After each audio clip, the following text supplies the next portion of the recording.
Fala torcedor do Mengão, muitas notícias importantes hoje, mas antes deixe seu like e se inscreva no canal e ative as notificações. Após fechamento das janelas na Europa, Flamengo terá semana decisiva por Léo Ortiz.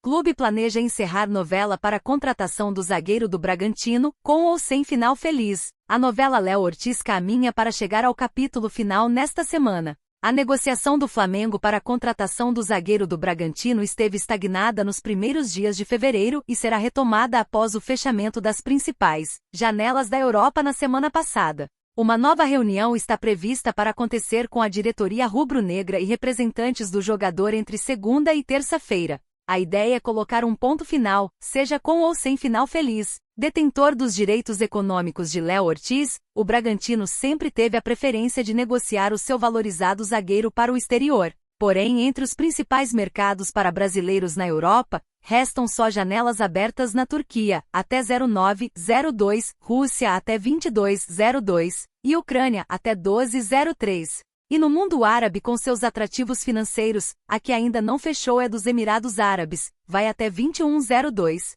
Com o retorno do empresário de Ortiz, Paulo Pitombeira, ao Brasil, a expectativa é para um desfecho a respeito da venda ou continuidade do zagueiro no clube do interior paulista. Foi o agente quem conduziu as tratativas com o diretor executivo do Bragantino, Diego Serri. Durante a passagem dos dirigentes rubro-negros Marcos Braz e Bruno Spindel pela Europa para fechar a contratação de Matias Vina. Inicialmente a pedida por Léo Ortiz era na casa dos 12 milhões de euros, 64,1 milhões de reais. Em janeiro foi reduzida para 10 milhões de euros, 53,4 milhões de reais, e depois, com o posicionamento do zagueiro a respeito de seus direitos, fala-se em concluir a transação por 8,5 milhões de euros, 45,4 milhões de reais. As negociações aconteceram até meados de janeiro tratando dos 100% dos direitos econômicos, mas a partir de um determinado momento, Léo Ortiz formalizou que abriria mão dos 25% a que tem direito pelo acerto com o Flamengo.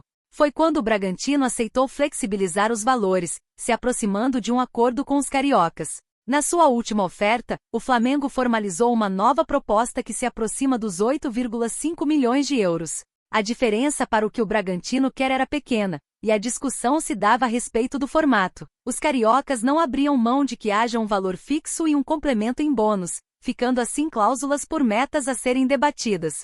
O nome de Léo Ortiz foi um dos primeiros indicados por Tite no Flamengo, e a diretoria rubro-negra desde o primeiro momento se posicionou de que não mediria esforços para atendê-lo. A janela para contratações no Brasil vai até o dia 7 de março, mas o clube tem pressa porque caso a negociação não se concretize ainda terá tempo de buscar outra opção no mercado. Até porque a zaga que já tinha perdido Rodrigo Caio na virada do ano, agora também ficou sem Pablo, emprestado ao Botafogo. Coincidência ou não, Ortiz ficou no banco no último domingo na vitória fora de casa do Bragantino por 2-1 sobre o Santo André, pelo Paulistão. Em entrevista coletiva após a partida, o técnico Pedro Caixinha alegou cansaço para o zagueiro não jogar, embora ele tenha sido relacionado e viajado com o time, pelas consequências psicofísico-emocionais. Pela ausência que teve na primeira semana, só trabalhou a segunda com 2 jogos de 20 mais 30 minutos, e depois jogos oficiais jogando 90 mais 90 minutos. Tudo isso tem um peso na nossa decisão. Na parte final, quando tínhamos que fazer a troca do Lucas Cunha, optamos claramente para que ele não fosse colocado. Líder do Grupo C do Paulistão, o Bragantino volta a jogar na próxima quarta-feira contra o Novo Horizontino fora de casa.